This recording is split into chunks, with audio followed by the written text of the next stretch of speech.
his name.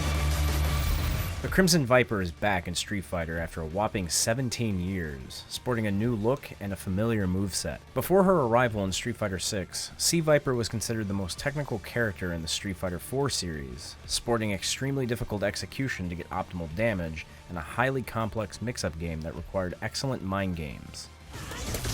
Oh, this one's hard. Yeah, that one's hard. That one's gonna be hard. Because of her technicalities, C Viper would often see high-level play and earn some great placements at several majors, including EVO. To celebrate C Viper crossing us up with aerial burn kick again, let's briefly take a look back at how C Viper was used in competition and some of her most notable players in Street Fighter IV.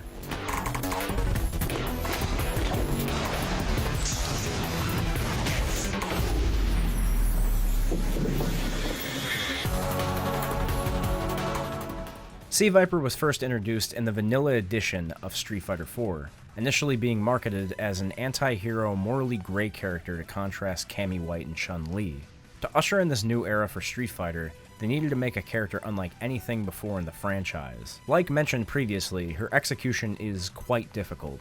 Her optimal damage was often obtained through super jump canceling, either routing into one-frame links or into ultras. She also had a unique mechanic in the game. She could feint some of her special moves like Seismo Hammer and Thunder Knuckle, but this required precision to really work in her mix-up game. C Viper excels after getting a hard knockdown, creating some of the most deadly mix-up situations in Street Fighter IV. She has quite a high barrier to entry, but is extremely rewarding if you can overcome the execution difficulty. We'll see if Luffy can prevent himself from getting knocked down, because that is the name of the game. And for Wolfkrone, it's exactly that. To start this list proper, let's take a look at arguably the character's most dedicated pilot. Wolfkrone, our only North American representative on this list, has one of the longest and most decorated histories with C Viper, spanning from 2009 all the way to 2018. Wolfkrone started competing in Street Fighter IV in 2009, making their major debut at Seasons Beatings 4 with the character, earning a respectable 13th place out of 250 entrants. This was especially impressive considering their competition were players like Justin Wong, Flo, and Daigo Umehara. Need to be careful with those poking range seismos if you jump. Nice. Good stuff. Oh, good stuff. Non-meter cancel. Okay. Nice. They would find themselves in a couple of top 8s throughout the years, snagging their first major wins at events like East Coast Throwdown 3 and NEC 12. Why is he running bar, dude? He's safe jumping. Finally. That's it. That is it. Wow. Wolfkrone would have another awesome set with Justin Wong at final round 15, winning the event after having to reset the bracket with a 3-0. On home in his mind. Just to see if it works. Yeah, You're right. You're absolutely right. That's what that means. He's gone home. I can't believe I've never seen Justin do that. Nope. And Wolfkrone takes it. He's the winner of final round 15. Wolfkrone may not be known for their execution like someone later on this list, but he notably sports an excellent neutral game, utilizing Seismo in unique ways. They also jump a ton in neutral, making it hard for their opponent to read aerial burn kick mix-ups. Wolfkrone would play C Viper for almost an entire decade, even still playing at a high level after Street Fighter V's release. We would see him win major tournaments like CEO 2016 against Smug, and cracking top 8s until their last major appearance at Frosty Fausting's 10. One more will do it, and there it is! Wolfkrone. He's gonna take, wait, are they? Wait, does he not know? Look, if anybody who stood up too early. Let's jump across the pond for a minute and talk about potentially the most influential C Viper player in early Street Fighter IV. Uryo was one of the earliest and most successful C Viper players in Japan, taking second 2 years at God's Garden, a Japanese event where players qualified through net play. Now, the net code for Street Fighter IV wasn't the best, but I imagine it was okay given it was contained to Japan. That being said, the finals had really good production values for 2009 and 2010. This footage was uploaded in 2010 and it's in full 720p 60 frames per second, which was pretty rare for the time even for big events in the US. Uryo found moderate success in his region with the character early on in Street Fighter IV, but would end up earning top 3 finishes at Topanga League and Shadaloo Showdown in Melbourne, Australia, with their other character, Sakura. Wow, what a reaction. What a reaction!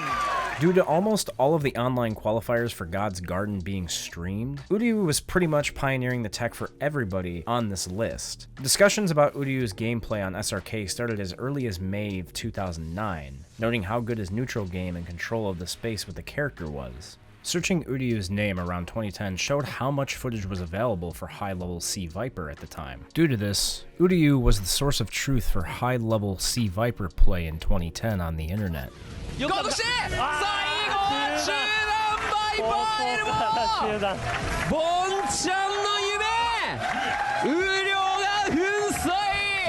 Going a bit further west, let's take a look at Problem X's time with the character. Before Problem X won EVO 2018 for Street Fighter V, he was one of the most accomplished European Street Fighter IV players, and arguably the best Sea Viper player in that region. From 2011 to 2015, outside of a few international excursions, Problem X would collect a handful of notable tournament wins and a dozen top 8s in Europe, using a combo of Sea Viper and Seth. Like Uryo, Problem X demonstrates an excellent control of the space with his use of Seismo, controlling the ground game expertly. One notable thing about Problem X's Viper is their control of the air. There's a risk to try and challenge Sea Viper with an air-to-air, but there was ample counterplay to aerial burn kick. Problem X is very selective in how they use their jumps and super jumps, making it difficult for opponents to read his habits. While Problem X's success in Street Fighter IV wasn't always due to Sea Viper, he's definitely worth noting on this list for his expert use of the character nonetheless. Evolution. Oh, he got it! He's behind him again off to a great life lead. Yun does. Oh, he burns the meter! That could be it!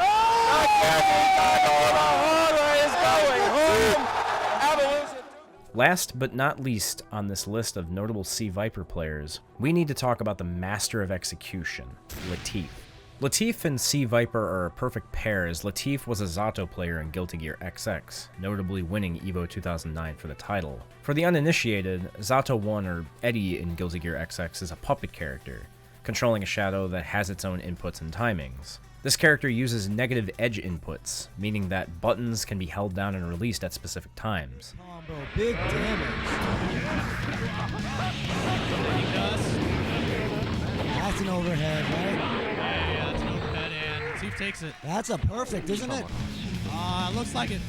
Originally, Latif wasn't a fan of Street Fighter IV until he saw high-level gameplay and Sea Viper. Latif is a player who takes a mile off an inch and seldom drops combos. Given that he was a Zato player from XX, Sea Viper's execution would be a perfect way to transfer those skills to Street Fighter IV. Latif would spend 8 to 9 hours a day during his 2010 summer vacation mastering Sea Viper, which would earn him some respectable results going forward. When Latif moved to the US for a few years, he would find himself in several top 8s from 2011 to 2015. Latif would have some impressive showings at tournaments like Revelations 2011, SoCal Regionals 2011, Final Round 16, and Shadowloo Showdown 5. Oh! Wake up, Seismo takes it. However, the best showing of his mastery of the character would be none other than at EVO 2011, where he would tear through legends like Punko, Tokido, and the legendary Daigo Umehara. He's got to complete this. This is the combo of his life. Oh my gosh, he's still there! And Latif! Okay. Latif shows off just how precise his execution and mix-up game was in his set against Daigo Umehara. While from a cursory viewing of this match may lead you to believe that spamming aerial burn kick won him this set, it was actually his patience and ability to rotate options on Daigo's wake-up that earned him this victory. Stop!